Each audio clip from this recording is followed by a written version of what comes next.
Hi, my name is Sammy, and this is Sammies Hobbies.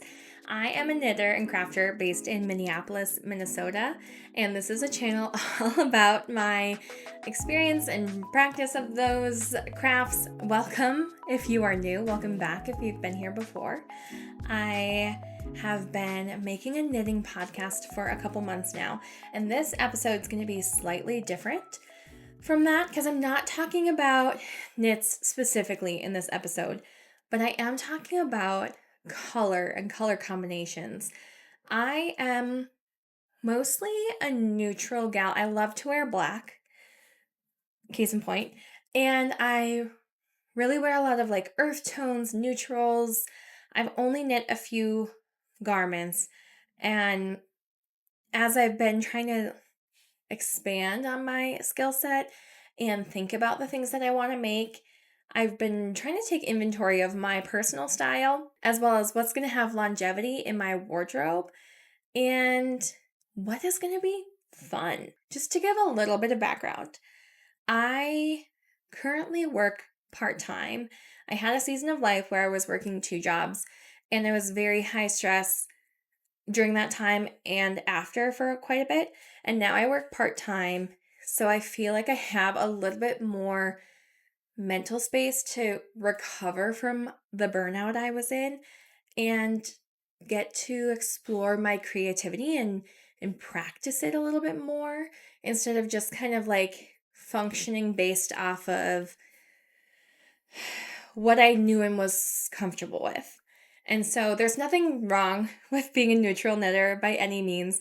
I've just seen people express in their YouTube videos or online that they are trying to also expand their use of color, but also in a way that is still true to them. And so I'm not here to like shame anybody or make anybody or like encourage anybody to make things that they don't want to make, but I just have had these color combinations that have been rolling around in my brain and I wanted a place to put them. And at the same time, knitting is a slow craft and I know I won't be able to use all of these right away. I don't know if the color combinations align with the garments I want to make in the near future, but I do really enjoy them and I wanted to be able to share them as maybe some inspiration or ideas for how you can use color in a way that suits your personal style and your knitting goals. Maybe you're not even a knitter, maybe you're a crocheter, maybe you sew, maybe you don't do any fiber arts, but you work with color in other ways and other creative practice, and you're welcome here as well. I try to keep the vibes up on this channel, and I would love to hear color combinations or patterns that you have thought to put together that you're really liking, or what you think about some of these color combinations. Maybe not all of them are for you, and that's okay. Anyways, that being said, I really wanted to start with the color combination that got stuck in my brain and it felt like it broke my brain. Like I felt like I just kept thinking like, man, I never would have put that together, but actually it's really cute. And how that happened is I was scrolling on TikTok and Hanna Knit It is, she's a TikToker I follow, and she posted knitting for olive color combinations that she loves, or was like thinking about. And I was like, oh my gosh, that's one I would never have put together, but it's living up here and I'm really liking it. And then I've kind of noticed other places in my life that I've seen this color set pop up. And so without further ado, we've got teal and bright green. And if you see me looking down here, this is where all my notes are. I don't want to miss any details to give to you about my thoughts on these color combinations. And I try to have a pattern idea suggestion for how I would use these colors going forward. Yes, she put together this photo that has pea shoots and petroleum green. And I just never would have thought of that. I've seen pea shoots. People love it. I've seen petroleum green. I have a couple friends who actually used that yarn for summer garments last year, and they're both beautiful. Specifically, I need to talk about teal right now because I don't normally gravitate towards teal, but I am making a garment out of it as a gift knit at the moment. Not the petroleum green, it's a different yarn. But I picked it because I thought the person receiving it would really enjoy that color. And as I've been working with it, I'm like, am I a teal girl now? It's been very fun, and I'm going to have a lot of leftover yarn. So I'm like, ooh, what can I make with that? I might be casting on a muscle burra or something. I don't know. I also love this color of the Comebackigan by Andrea Mowry. And I just saw Natalie from KnitCheek post her vlog of making that as her Rhinebeck project. And it turned out so beautiful. So it is a color that I have been seeing a lot lately. I've been enjoying it, and I am like, okay, maybe. Oh, sorry. The sun is setting, and so we might have some lighting changes over the course of this video. I apologize. At least I'm putting in these mood boards after editing, and the color of the actual video shouldn't matter too much. But anyway, sorry. The Comebackigan color. I can't remember what yarn is in that video, but I did put in this little photo of the fiber company's amble yarn in the color Eden Valley. And I'm going to caveat this. I'm not really giving yarn recommendations in this video because I haven't worked with that many yarns, and I just am like not quite feeling comfortable suggesting yarns as like a recommendation if I haven't used it before. And I've never used the fiber company, but I posted this because on TikTok I shared the shawl that I'm making and was talking about this transformation of teal in my mind. And my friend Maggie commented and said that at her local yarn store, she saw a teal color sock yarn from the fiber company, and it was beautiful. And I'm like, okay, let me go look that up. And I love the depth of this color. Like, I love that it's a really dark teal, and I don't know, it's so cute. Back to the combination of these two colors, I feel like they kind of give like one short day in the Emerald City vibes. I think it's really fun that we've got a really dark and moody color and then a bright color, and like just the contrast between those two things is so fun. I also have kind of noticed it in other places in my life. Like I was like, oh, the Scandinavian Swimmers package from Trader Joe's has bright green and teal. Which the sour ones are the superior ones. Just saying. I do think that this color combo might be a bit bold for me in a garment, but I really think it'd be cute in like the Alma mittens, because I normally see those Nordic style mittens in like a white or cream and then like a bolder color, which is beautiful. And I do love that, but I don't often see them in two colors. I also thought that because there's so much contrast between those two, they just might work really well for this type of pattern. And obviously, depending on the tone or hue or saturation that you get, like you're going to get different results. But I think it'd be really kind of fun to play around with. Okay, this second color combination is also not one that I can fully take credit for.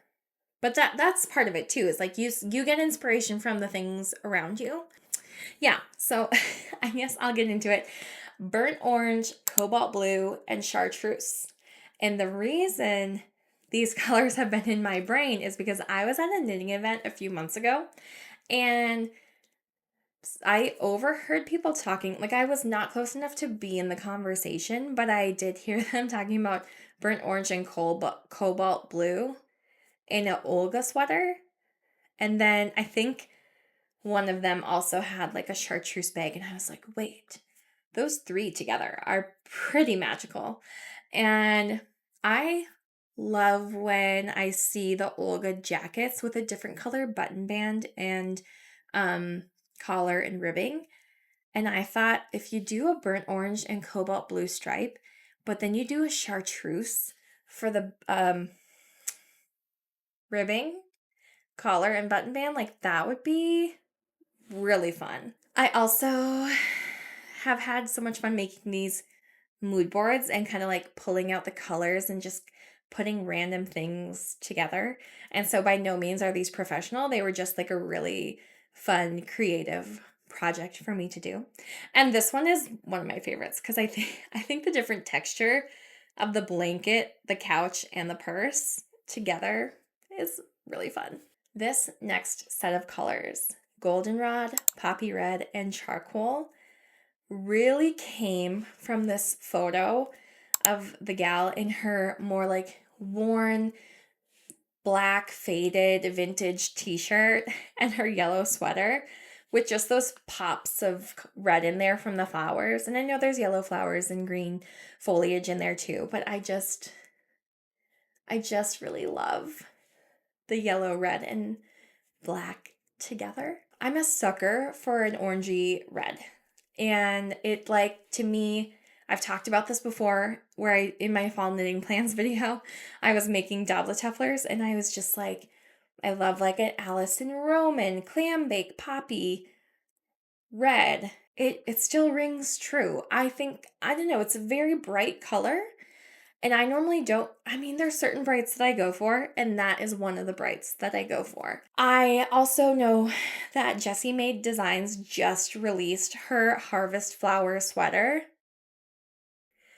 And I feel like I need this in like a faded black main color with the goldenrod, the poppy red, and maybe like a cream as well to kind of like balance everything out all together. I just can't. I love this combination so much. I also love like the shirt and that sweater pattern have this kind of like floral, almost like vintagey floral feel to them, but that black gives it like an edge, which I love. That's partly why I love black. It's like it just feels bad, in a good way. My husband and I both love black, and we both, when there's two things and we want to get different colors of the same thing, like we both want the black one. He's a metalhead, and in turn, I've come to appreciate some metal. But anyway, I think it'd be like so moody. I feel like I'm going to say that word a lot, moody, in this video, and I think it'd be so cute. Likewise, I think the Carlson by Olga Putano, that is the original pattern I had in mind for this color combo before Jessie Maed came out with her Harvest Flower sweater. I think, like, man, if you did like the charcoal and the poppy red as the mains, or the charcoal and the goldenrod, I don't care, as long as the charcoal is one of the mains, and then use the other color as the contrasting cuffs, it would be so good. You can do the goldenrod and poppy red. It's just not personally what I would do. I still think the colors all together are so cute. That is my thoughts on that. Side note, this outfit photo has been on my Pinterest board for a very long time. I just like loved this combo for forever. Next up, we have one of my favorite color combinations of the entire video, and that is cornflower blue and amber. And you might notice my tablescape inspiration photo. Guys, I love a tablescape, and I look at tablescape photos all the time, and I love putting them together.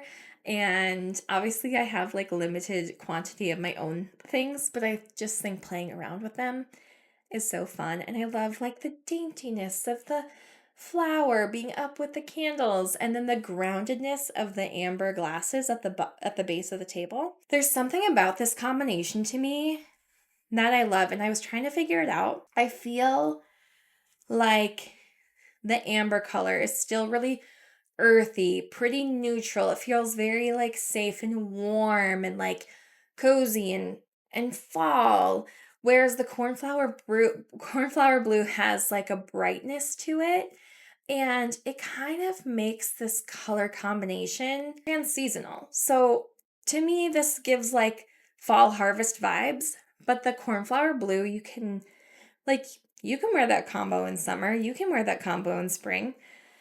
I think it's so cute. And orange and blue on opposite sides of the color wheel, they complement each other so nicely.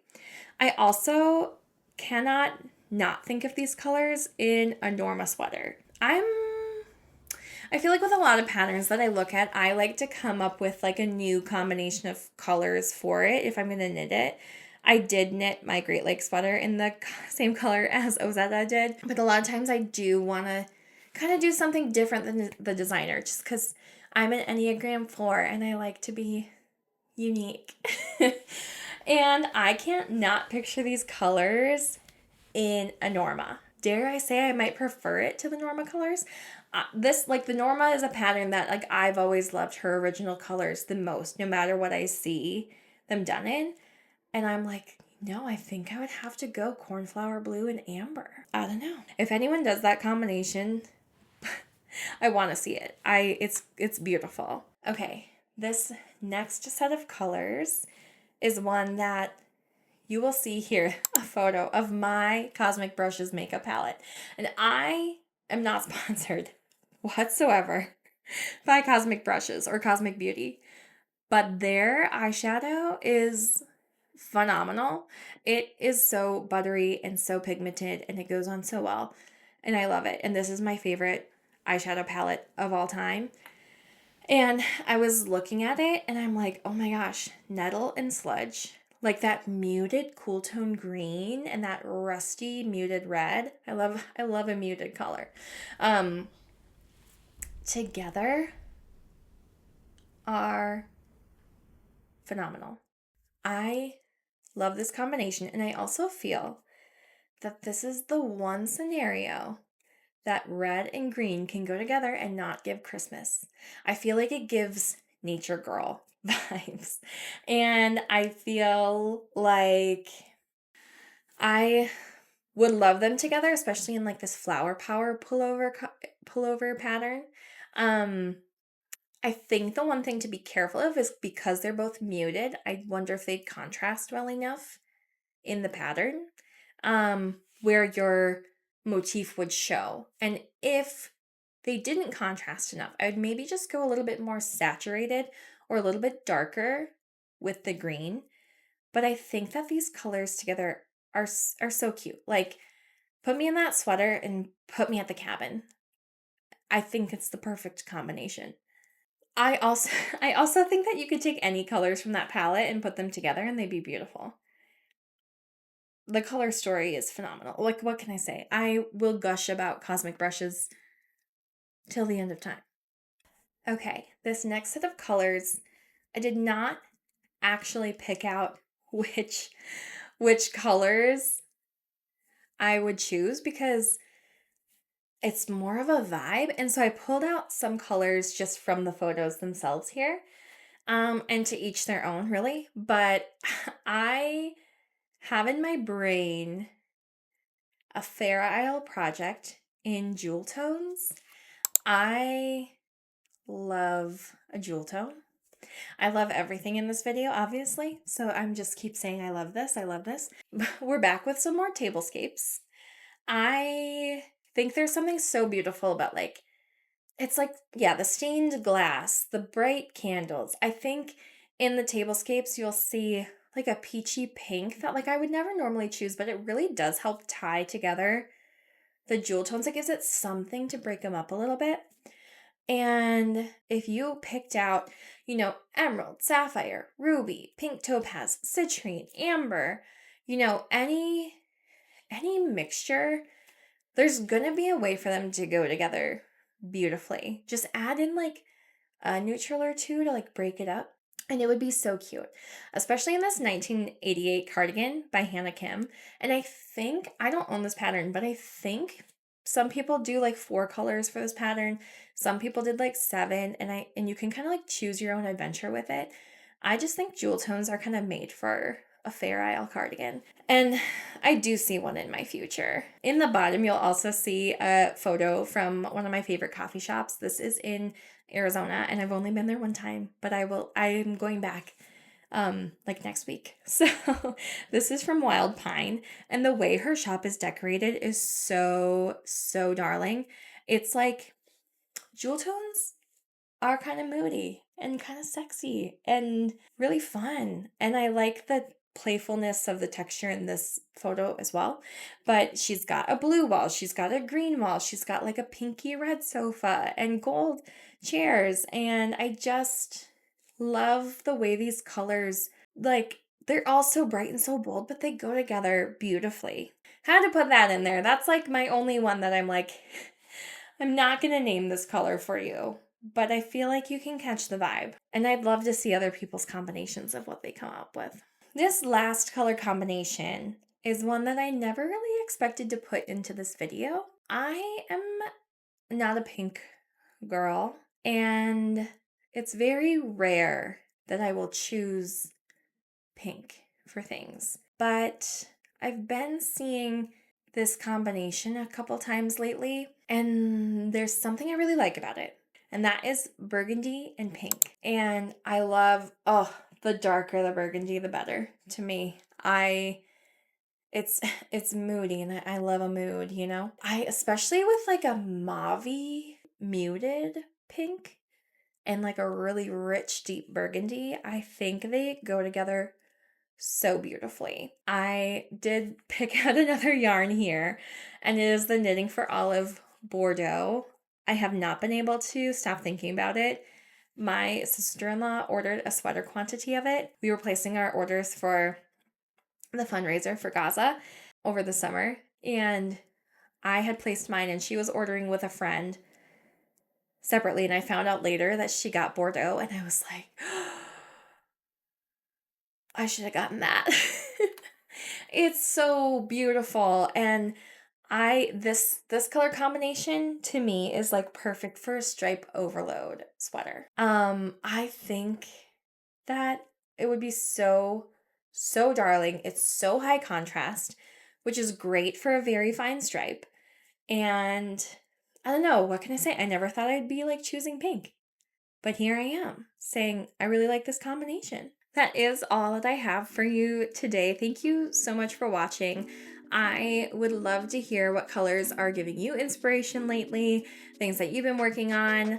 I don't know, are you like me and you have things that just like roll around in your brain and you need to like get them out somehow? I had so much fun putting together the mood boards for this. It felt very creatively fulfilling. If you want to see more videos like this, let me know, because this is my first one and I'm like, ooh, a seasonal color palette could be fun. Also, just have no way of knitting all of these things myself in the near future at all.